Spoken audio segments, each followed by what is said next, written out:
सड़क के बीच में एक डरी हुई महिला एक गैस स्टेशन की ओर भागती है और मदद की गुहार लगाती है। हालांकि क्लर्क का काम पूरा हो चुका है और उसने यह कहते हुए लाइटें बंद कर दी कि वे बंद हैं। फिर महिला फोन बूथ पर जाती है और 112 पर कॉल करती है और हताश होकर बताती है कि उसके दोनों बेटों को ले जाया गया है। वह अचानक बूथ के चारों ओर फैली रोशनी की एक चमकदार किरण से बाधित हो गई, जिससे वह उसके साथ ही अंदर गायब हो गई। क्लर्क बाहर आता है और उसे आधार और कुछ धुएं के अलावा कुछ नहीं मिलता है। जैसे ही वह पुलिस को बुलाने के लिए मुड़ता है, बूथ टूटकर जमीन पर गिर जाता है।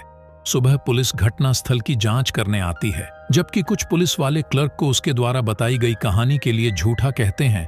अधिकारी बूथ के टुकड़ों की जांच करते हैं और महिला की आईडी पाते हैं। ये सोचकर आश्चर्यचकित हो जाते हैं कि वह अब कहां है। इस बीच शहर में अप्रैल और उसका प्रेमी कायल जंगल में एक केबिन में गाड़ी की यात्रा के लिए पैकिंग कर रहे हैं, जो अप्रैल के परिवार का है। अंतिम समय में कायल ने घोषणा की कि उसने उसे बताए बिना 3 दोस्तों को अपने साथ आने के लिए आमंत्रित किया है, जिससे अप्रैल थोड़ा नाराज हो जाता है। जब वे सड़क पर निकलते हैं तो उसका मूड बेहतर हो जाता है और अंततः वह आराम करती है। सेठ ने मनोरंजन के लिए आग जलाने का फैसला किया, इसलिए अंततः वे मर्फी द्वारा खींच लिए गए। जब उसने सुना कि वे कहां जा रहे हैं तो उसने उन्हें चेतावनी दी कि इस इलाके में तोड़-फोड़ और जानवरों के मारे जाने जैसी असामान्य गड़बड़ी हुई है। समूह को उनके व्यवहार के लिए चेतावनी देकर जाने के बाद मर्फी स्थानीय किसान से मिलने जाता है, जिसे एक मरा हुआ सूअर मिला है। उसने सोचा कि कोयोट्स ने ऐसा किया है, लेकिन ऑफिसर मर्फी बताते हैं कि घाव बहुत सटीक और साफ है। यह वही विकृति है जो वह क्षेत्र के सभी जानवरों पर दिख रहा है। जैसे ही सब लोग केबिन में पहुंचते हैं, वे शराब और पूल के साथ कुछ मजा करना शुरू कर देते हैं। कुछ घंटों तक बेवकूफ बनाने के बाद मेल अपने कुत्ते को टहलने के लिए बाहर ले जाती है और अप्रैल उनके साथ जाती है। लड़कियां नजारों का आनंद लेते हुए बातें करती हैं, लेकिन अचानक कुत्ते को कुछ सुनाई देता है और वह भागते हुए भौंकना शुरू कर देता है। लड़कियां एक खौफनाक बिजूका के साथ दूसरी साइड की ओर भौंकने का पीछा करती हैं, लेकिन वे हमलावर विरोधी संकेतों को नजरअंदाज कर देती हैं और फिर भी इसे पार कर जाती हैं। जैसे ही वे चारों ओर देखते हैं, उन्हें कुछ तंबू मिलते हैं जिनमें मैरी जेन पौधों का एक गुच्छा रखा होता है और मेल इतनी उत्साहित हो जाती है कि वह कुछ चुराने की कोशिश करती है। जल्द ही कुत्ता उनके पास लौट आता है और संपत्ति का मालिक उसका पीछा करता है, जो उन्हें कुल्हाड़ी से धमकाता है। लड़कियां समझाने की कोशिश करती हैं कि वे सिर्फ कुत्ते की तलाश कर रही थीं और वे केबिन में रह रही हैं। केबिन के बारे में सुनकर उस आदमी को एहसास हुआ कि वह अप्रैल को जानता है। उसका नाम ट्रेविस है और वह उसके परिवार का दोस्त था, इसलिए वह अप्रैल से बचपन में मिला था। जल्द ही अप्रैल को भी उसकी याद आती है और लड़कियां घर में उसका निमंत्रण स्वीकार कर लेती हैं। वे कुछ देर बातचीत करते हैं और ट्रेविस युद्ध में लड़ने के बाद से PTSD से गुजर रही कुछ बातें साझा करता है। वह उन्हें एक रहस्यमयी उड़ने वाली वस्तु की तस्वीर भी दिखाता है, जिसे उसके गति सक्रिय थर्मल कैमरों ने उठाया था। उनका मानना है कि यह एक गुप्त सैन्य विमान है और सेना शीत युद्ध के बाद से परीक्षण के लिए इस क्षेत्र का उपयोग कर रही है। ट्रेविस षड्यंत्र के रूल में माहिर है और नजरों से बचने के लिए ग्रिड से बाहर रहने की बात कहता है। आखिरकार लड़कियों को वापस जाना पड़ा, लेकिन वे पहले ट्रेविस से कुछ मैरी जेन खरीदती हैं। जब लड़कियां घर लौटती हैं तो वे पौधे बांटती हैं और सभी लोग धूम्रपान का आनंद लेते हैं। अचानक कायल अप्रैल को दूसरे कमरे में ले जाता है और प्रपोज करने के लिए घुटने पर बैठने से पहले कहता है कि वह उसके लिए कितना मायने रखती है और बताती है कि उसे न्यूयॉर्क में नौकरी मिल गई है, लेकिन उसे अभी तक उसे बताने का समय नहीं मिला है। आहत होकर कायल ने मान लिया कि वह उससे संबंध तोड़ रही है और कमरे से बाहर चली गई। उनके दोस्त गलत समझते हैं और जश्न मनाना शुरू कर देते हैं, लेकिन जब वे मेल को पकड़ते हैं तो अप्रैल को आराम मिलता है। इस बीच पुलिस स्टेशन में मर्फी गैस स्टेशन से निगरानी फुटेज की जांच कर रहा है। फोन बूथ सच में एक रोशनी के नीचे गायब हो गया और मर्फी को आश्चर्य हुआ। ऐसा लगता है कि चमक में कोई उपस्थिति छिपी हुई है। बाद में शाम को सब लोग नशे में धुत हो जाता है, क्योंकि उनके पास टीवी या सेल फोन सेवा नहीं होने से वे ऊब जाते हैं। कायल और अप्रैल बातचीत करने की कोशिश करते हैं, जबकि हर कोई देखता रहता है, लेकिन उनकी बातचीत तब खत्म हो जाती है जब वे देखते हैं कि आग का एक बड़ा गोला आसमान से नीचे आ रहा है और एक बड़े विस्फोट के साथ जंगल में गिर रहा है। जैसे ही सेठ अपने फोन से सब कुछ रिकॉर्ड कर लेता है, सब लोग यह मानकर जांच करने चला जाते हैं कि उन्होंने एक विमान देखा है। घर में वे एक वास्तविक अंतरिक्ष यान और पैरों के निशान देखकर आश्चर्यचकित रह गए। जो संकेत देते हैं कि एलियंस अब जंगल में भटक रहे हैं। भयभीत होकर सब लोग वापस केबिन की ओर भागते हैं और इस बात पर बहस करता है कि बारिश शुरू होने पर क्या किया जाए। सेठ बताते हैं कि अगर वे फोन करेंगे तो पुलिस उन पर विश्वास नहीं करेगी और अप्रैल का कहना है कि उन्हें बस शहर वापस चले जाना चाहिए। अचानक बिजली चली जाती है, लेकिन अप्रैल कहता है कि तूफान के कारण यह सामान्य है। वे ब्रेकरों की जांच करने के लिए तहखाने में जाते हैं और उसी समय उन्हें कुत्ते के भौंकने और उसके बाद अजीब आवाजें सुनाई देती हैं। ये याद करते हुए उसके पिता ने उस तहखाने में एक बंदूक रखी थी। समूह के वापस ऊपर जाने से पहले अप्रैल तुरंत उसे पकड़ लेती है। केबिन पूरी तरह से अंधेरा है, इसलिए समूह कमरे के चारों ओर देखने के लिए फ्लैशलाइट का उपयोग करता है। टूटी हुई चीजों का एक गुच्छा ढूंढता है। जब बिजली गिरने से इलाका रोशन हो जाता है तो समूह को कांच के दरवाजे के पास एक एलियन खड़ा दिखाई देता है। अप्रैल तुरंत गोली चलाता है और कांच टूटते ही एलियन गायब हो जाता है। समूह बाहर भागता है और देखता है कि एलियन स्विमिंग पूल में गिर गया है, इसलिए उसका शरीर धीरे धीरे डूब रहा है। घबराकर अंततः हर कोई जाने के लिए मान गया और भागने के लिए कार की ओर दौड़ पड़ा। कुछ ही मिनटों की ड्राइविंग के बाद उन्हें एक गिरा हुआ पेड़ दिखाई देता है जो शहर की एकमात्र सड़क को ब्लॉक कर रहा है। जब वे करीब से देखते हैं तो उन्हें पता चलता है कि कट बहुत साफ है, इसलिए यह बिजली से नहीं हुआ है। बारिश अचानक बंद हो जाती है, लेकिन जब वे पीछे मुड़कर देखते हैं तो उन्हें पता चलता है कि सड़क के केवल कुछ हिस्सों में ही बारिश हो रही है। उस पल में एक लाल रोशनी एरिया को कवर करती है और समूह ऊपर देखता है कि एक विदेशी अंतरिक्ष यान उनके ऊपर मंडरा रहा है। हर कोई कार की ओर वापस भागता है। हालांकि अंतरिक्ष यान सभी इलेक्ट्रॉनिक्स को नष्ट कर देता है और अब वाहन शुरू नहीं होगा। घबराते हुए लेक्स कार से बाहर निकल जाता है, इसलिए एलियंस अपनी रोशनी का उपयोग करने और उसको किडनैप करने का मौका लेते हैं। हिस्टीरिया समूह पर हावी हो जाता है और वे जंगल की ओर भागने लगते हैं। इस बीच ऑफिसर मर्फी ने जांच जारी रखी और उसे जंगल में गंदगी से घिरी एक कैंपर वैन मिली। कोई भी उसके खटखटाने का जवाब नहीं देता है, इसलिए वह अंदर जाता है और उसे जमीन पर एक कैमकॉर्डर मिलता है जिसे वह आखिरी फुटेज देखने के लिए उठाता है। एक परिवार बाहर डेरा डाले हुए है, तभी उन्हें अचानक आसमान में एक रोशनी दिखाई देती। बच्चा अच्छी तरह से देखने के लिए भागता है, लेकिन एलियंस उसे चौंका देते हैं और उसको किडनैप कर लेते हैं। एक बार वीडियो खत्म होने के बाद मर्फी वाहन में गहराई से देखता है और बाथरूम में खून देखता है। तभी वीडियो में दिख रही महिला उस पर हमला करने के लिए छिपकर बाहर आती है। वह उसे शांत करने में सफल होता है और महिला बताती है कि एलियंस ने उसके पति और बेटे को किडनैप कर लिया है और दावा करती है कि वे इंसानों के बारे में सब कुछ जानने के लिए प्रयोग करते हैं। मर्फी ने एम्बुलेंस को फोन किया और इससे पहले कि डॉक्टर उसे ले जाएं, महिला ऑफिसर मर्फी से अंतरिक्ष यान में फंसे लोगों की सहायता करने को कहती है। एलियंस ज्यादातर लोगों को वापस ले आते हैं, लेकिन वहाँ अभी भी सैकड़ों लोग हैं, कुछ तो वर्षों से वहाँ हैं। अप्रैल के समूह में वापस वे ट्रेविस के स्थान पर पहुँचते हैं और उन्हें उस व्यक्ति को शांत करना होता है क्योंकि वह उन्हें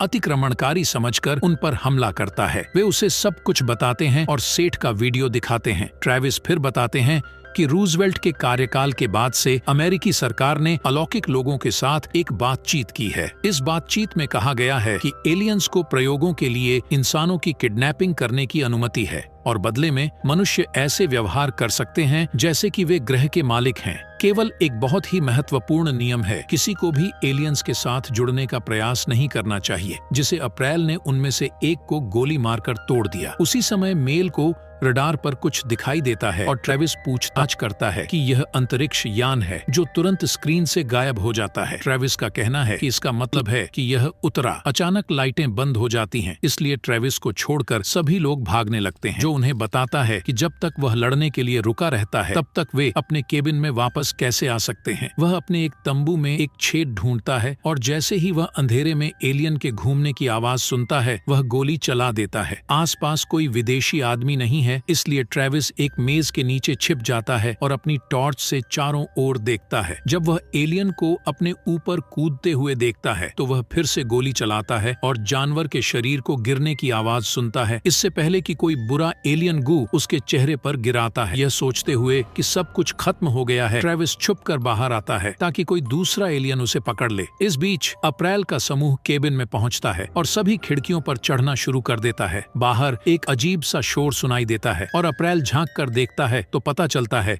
कि एक एलियन उनके दरवाजे पर खड़ा है और उसी समय खिड़कियों से बहुत तेज रोशनी चमकती है। लोग घबरा गए और गोलियां चलानी शुरू कर दी। मर्फी और उसके साथी मिशेल को लगभग मार ही डाला जब वे अचानक अंदर आ गए। पुलिस ने तुरंत सेठ को हथकड़ी लगा दी और समूह से पूछताछ की। जब उन्हें कमरे में मैरी जेन की गंध आई, उन्हें उनकी कहानी पर विश्वास नहीं हुआ। इसे साबित करने के लिए अप्रैल उन्हें पूल में ले जाता है, लेकिन पता चलता है कि शव गायब है। अचानक खलिहान में एक और शोर सुनाई दिया। मर्फी जांच करने के लिए अंदर जाता है और कुछ माल मिलने के बाद वह मेल के कुत्ते को अंगों के साथ मृत देखकर भयभीत हो जाता है। उसी समय एक एलियन उसके पास से भागता है और खिड़की से बाहर कूद जाता है। इसलिए मर्फी फायरिंग करने की कोशिश करता है, लेकिन सभी शॉट चूक जाते हैं। एलियन को झाड़ियों के बीच से भागते हुए सुना जा सकता है, लेकिन उसका पीछा करने के बजाय मर्फी पुलिस की कार में लौट आता है और मिशेल को सूचित करता है कि दोस्त सच कह रहा हूँ।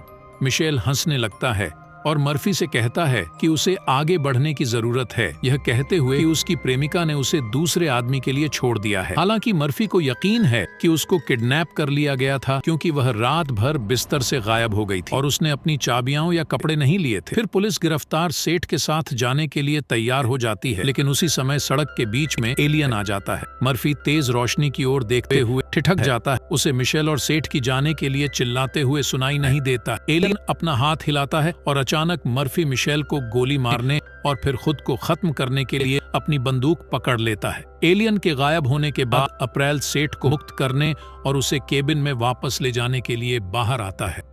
वह समझाता है कि विदेशी दिमाग ने मर्फी को नियंत्रित किया और काइल को मारने के लिए पुलिस बंदूक का इस्तेमाल करने की बात तक पहुंच गई। जो कुछ भी हो रहा है, सेठ उसके लिए अप्रैल को दोषी ठहराता है और अकेले भागने का फैसला करता है। दूसरों का अपमान करते हुए केबिन से बाहर भागता है। कुछ सेकंड बाद पूरी इमारत हिलने लगती है और चमकदार रोशनी अंतरिक्ष यान के आने का इशारा देती है। फिर एलियन से उच्च आवृत्ति रंगीन गाने बजाते हैं जो सभी को पंगु बना देती है और असहनीय दर्द का कारण बनती है। लाइट बल्ब और विभिन्न उपकरण फट जाती हैं, जिससे छोटी सी आग लग जाती है। ऐसा लगता है कि पूरा घर ढह रहा है। इसलिए मेल और अप्रैल बेसमेंट की ओर भागते हैं, लेकिन काइल पीछे रह जाता है और लड़कियों की सुरक्षा के लिए किताबों की अलमारी से दरवाजा बंद कर देता है। प्रवेश द्वार पर एक एलियन दिखाई देता है और काइल उस पर चिल्लाता है। जब वह ऊपर की ओर भागता है, प्राणी को उसका पीछा करने के लिए ताना मारता है। इस बीच सेठ जंगल में तब तक भागता है जब तक उसकी टॉर्च की बैटरी खत्म नहीं हो जाती। उसे एक अजीब आवाज सुनाई देती है और वह रैंडम जगहों में शूटिंग शुरू कर देता है। उसी समय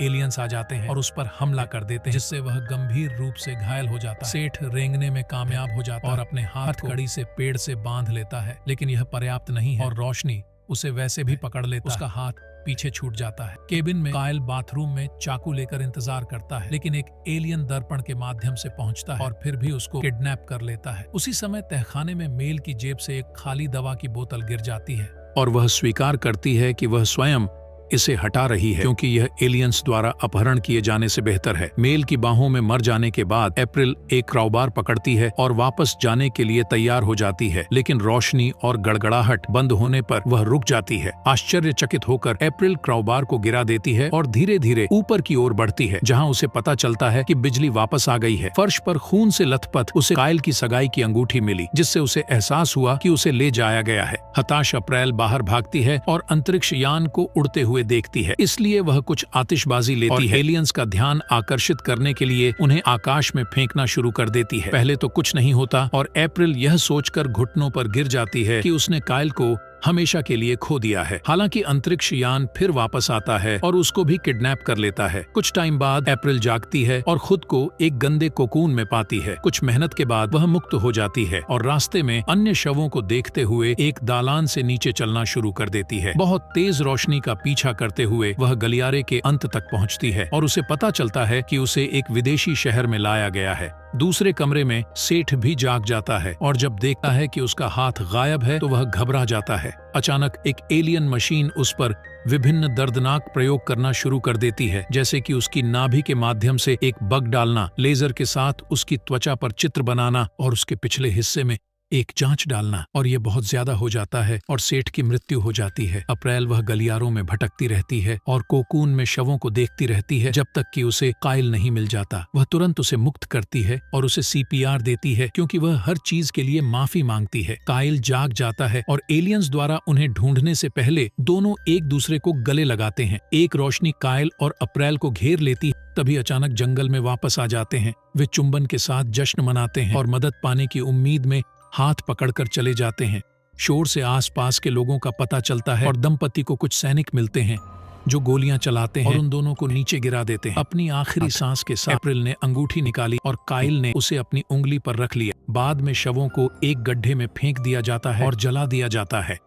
सैनिक क्षेत्र को साफ करना जारी रखा है। ऐसे किसी भी सबूत से छुटकारा पा लिया है जो एलियंस के अस्तित्व या सरकार द्वारा उनके साथ किए गए व्यवहार को साबित कर सकता है।